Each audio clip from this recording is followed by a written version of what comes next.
Istilahnya kan kalau di zakat itu kan ada nisab ya. Nah, sepanjang dia sudah memenuhi nisabnya, maka ya mau itu badan maupun orang pribadi ya sebenarnya ya dia wajib bayar zakat, dan zakat yang sudah dibayarkan itu boleh jadi pengurang.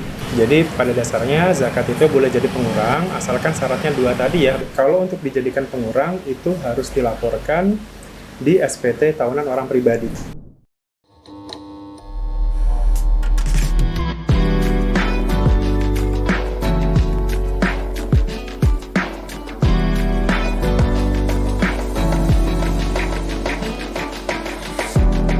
Welcome to Texam Talks by Texamco with your host, Rovalin John.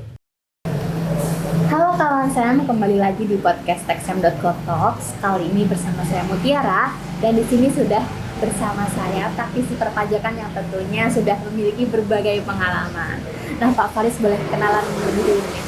Ya, perkenalkan kawan Texam, nama saya Faris Sustian selaku praktisi perpajakan. Oke, baik Pak, konten kreator di bidang perpajakan. Jadi tentunya udah banyak nih memberi edukasi gitu ya ke teman-teman gitu ya, gimana sih terkait dengan perpajakan itu sendiri gitu. Nah, kalau saya sendiri ini kan cukup nggak familiar gitu ya Pak dengan perpajakan, dan mungkin kawan saya di rumah juga ada yang relate gitu ya Pak, karena rasanya itu kerasa pusing atau berat gitu lah ya Pak kalau bahas soal perpajakan gitu. Nah, tapi yang menarik nih ya Pak soal pajak gitu. Kalau saya dengar-dengar katanya zakat itu bisa jadi salah satu cara untuk mengurangi pajak gitu Pak. Nah, itu benar nggak sih Pak? Yang sifatnya wajib ya, itu bisa jadi pengurang penghasilan kita, tapi harus ada syarat dan ketentuannya gitu. Jadi ada boleh, tetapi harus ada syarat-syaratnya. Oke, jadi nggak semuanya gitu ya Pak. Jadi ada ketentuannya tersendiri gitu. Nah, ini diatur dalam ketentuan apa sih Pak? Iya, jadi kalau dari sisi dasar hukumnya, zakat itu ada di Peraturan Pemerintah Nomor 60 Tahun 2010. Itu terkait dengan zakat atau sumbangan keagamaan yang sifatnya wajib yang dapat dikurangkan dari penghasilan netonya. Kemudian ada juga PMK 254 atau sumbangan keagamaan itu jadi pengurang penghasilan bruto. Baik, jadi memang sudah ada peraturannya gitu ya Pak secara resmi. Nah, tadi kan juga udah disinggung gitu kalau ternyata nggak semua jenis pajak gitu ya yang bisa menjadi pengurang. Nah, bagaimana sih Pak dengan zakat yang bisa menjadi pengurang itu, kriterianya sendiri seperti apa? Iya, jadi kalau yang sifatnya sumbangan keagamaan tadi ya, yang sifatnya wajib tadi, khusus untuk zakat sendiri itu syaratnya sebenarnya cuma dua gitu. Yang pertama adalah zakat yang sifatnya wajib gitu. Jadi kan ada yang namanya sumbangan yang bukan wajib dan wajib gitu ya, kalau kayak sodako.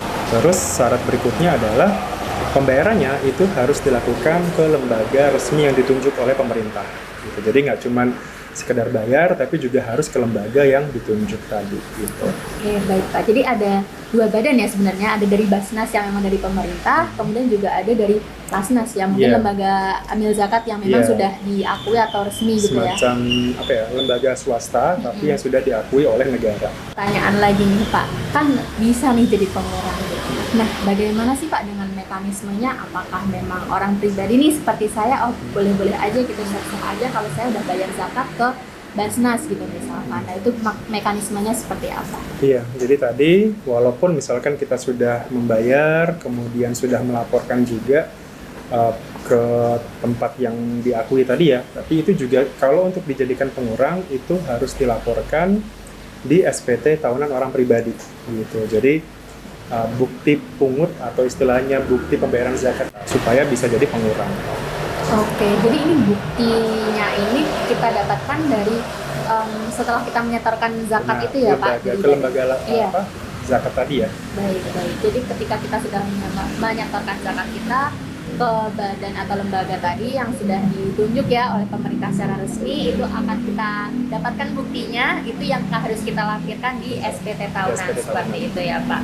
Nah, mungkin ada nggak sih Pak formula perhitungannya gitu yang secara mudah bisa ditangkap nih oleh kawan saya di rumah gitu? Iya, jadi kalau khusus untuk orang pribadi yang brutonya, kemudian setelah itu bisa dikurangi dengan biaya-biaya, atau kalau misalkan dia pakai norma ya berarti dikurangi dengan normanya berapa.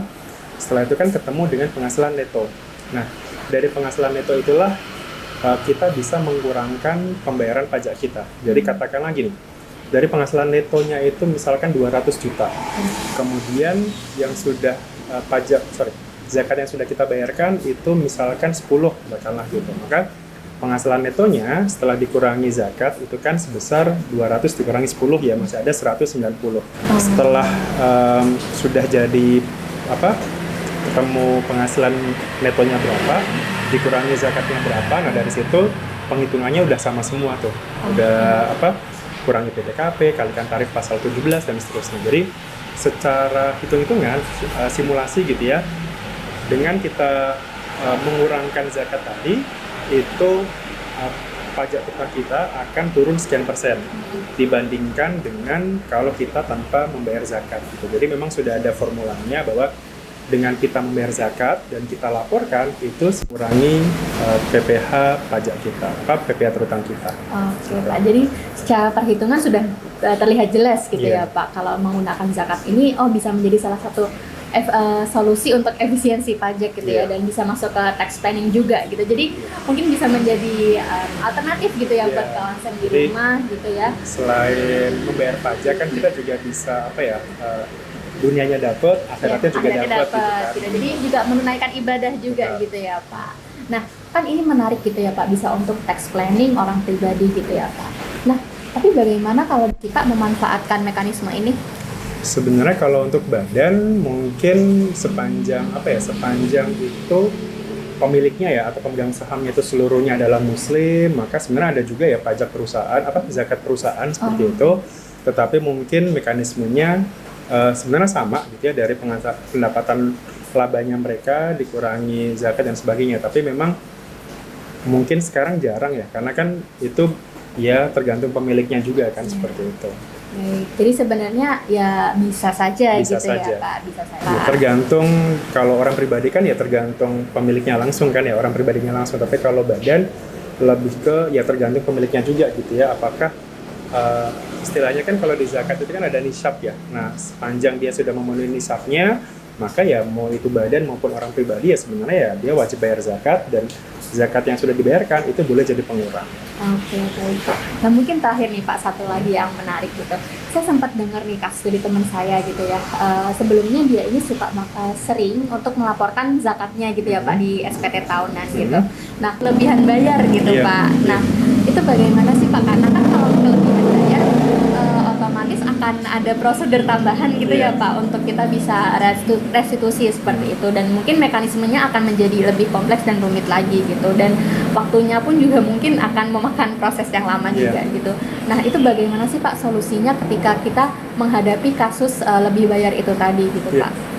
Iya, jadi memang di pajak sendiri itu memperbolehkan ya, jadi apabila sepanjang memang data kita sudah valid, kemudian pembayarannya juga sudah tervalidasi, sebenarnya nggak masalah juga kalau mau diajukan pengembalian seperti itu. Tapi kalau memang ternyata masih ragu seperti itu, maka bisa saja zakat yang sudah kita bayarkan tadi itu tidak perlu kita laporkan. Artinya kan tidak jadi istilahnya tidak jadi restitusi seperti itu ya. Tapi balik lagi ke mekanisme umum pajak itu kan self assessment ya, artinya silakan dihitung, silakan dibayarkan, dan silakan dilaporkan sesuai dengan kemampuannya masing-masing. Mekanismenya untuk zakat ini bisa menjadi alternatif gitu ya untuk mengurang pajak. Nah mungkin ada satu poin penting atau highlight gitu Pak yang bisa disampaikan ke kawan di rumah terkait dengan zakat ini. Iya, jadi pada dasarnya zakat itu boleh jadi pengurang asalkan syaratnya dua tadi ya, bahwa zakat itu memang sudah dibayarkan, zakat yang bersifat wajib yang sudah dibayarkan ke lembaga resmi yang ditunjuk. Kemudian setelah itu dari situ tinggal kita laporkan saja ke SPT tahunan kita, itu sebagai pengurang penghasilan netonya. Nah dari situ otomatis pajak yang seharusnya kita bayarkan itu kita tanggung. Oke baik Pak, terima kasih ya Pak sharing-sharing terkait pajaknya nih, semoga bisa bermanfaat untuk kawan sem di rumah. Dan jangan lupa kawan sem untuk update terus terkait dengan perpajakan melalui media sosial kita di Instagram kita di taxsem_co, dan jangan lupa menonton video pembelajaran di taxsem_co Learning Center karena tentunya semua bisa paham pajak. Terima kasih kawan sem, sampai jumpa.